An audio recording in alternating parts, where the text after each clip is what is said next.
I was retrenched in my 50s twice. Neither of them ended up being nice companies to work for. The first retrenchment was at 58, and then barely a year later, the very first week where COVID started, I was retrenched again. So I'll get into the details now of how I got retrenched. The first one, I was working at the company for 8 years, so I gave myself a reputation of being reliable and able to deliver. And then quite suddenly we had a new CEO. And this CEO came from a company that just went through a massive merger takeover. So this CEO had a reputation for, playing the takeover merger market.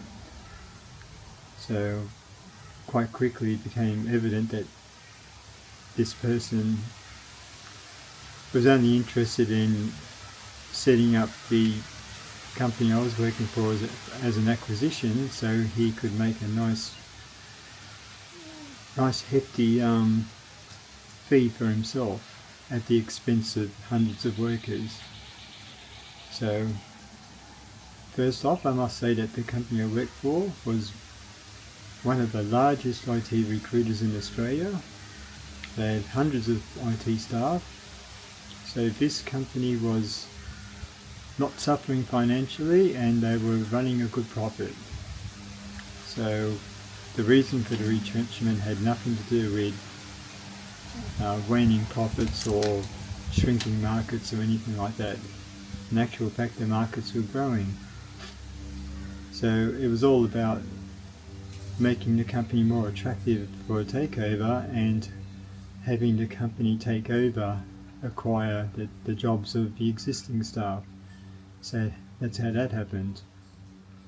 So the process of the takeover ended up almost taking 2 years, and we were all quite sneakily let go, a few every few days. So it wasn't all at once, it was gradual, and there was no warning that something was going to happen. They also made us sign a gag order, so we actually couldn't communicate to the media what was happening. And for that, we actually received quite a hefty bonus to our retrenchment pay. So I wasn't going to argue with that. So in the end, I found that a skeleton staff did remain, but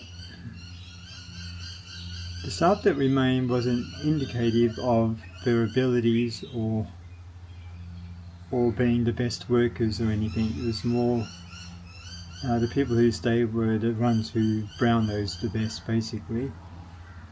So if I can backtrack a little bit, when this new CEO came in to the company, very quickly, within weeks, he already gutted the upper management and replaced it with his own cronies, which was his management from his former company.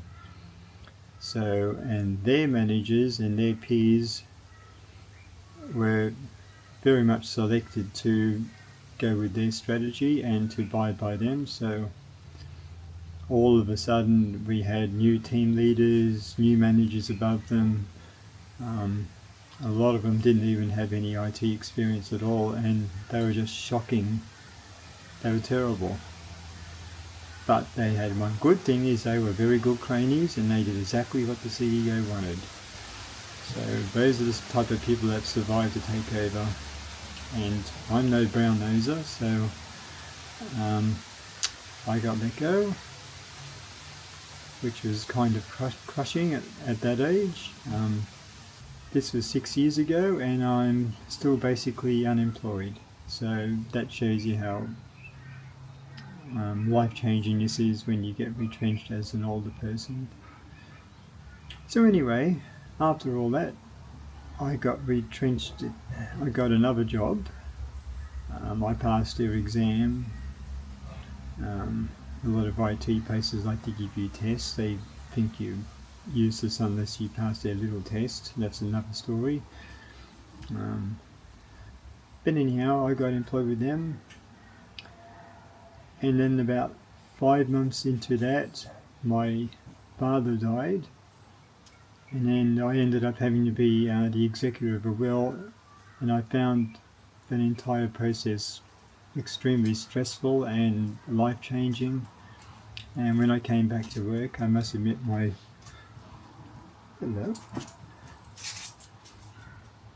workability was a bit lower than normal, mainly because I was just super stressed.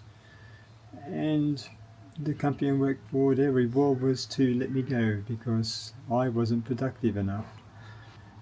I knew it was coming because the way they gave me tasks, the team leader, he would on purpose not explain things very well, or he would omit certain things. In other words, setting me up for the failure on purpose, and then he will go talk about me behind my back to the CEO of that company.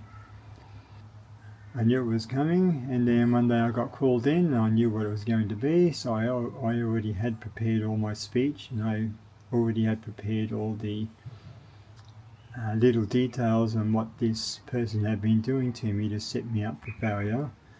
And then the CEO was quite sort of like taken aback and saying, well, why didn't you tell me earlier? We could have moved you somewhere else into the company. And I said, well, why didn't you ask me to get the other side of the story instead of just believing what one person says? I mean, that's management 101. I mean, you have to get both sides of the story. You can't just listen to one person and believe exactly what he says and form a judgment about the other person without having talked to them. I mean, that's just common sense. So anyhow, I was glad to be out of that.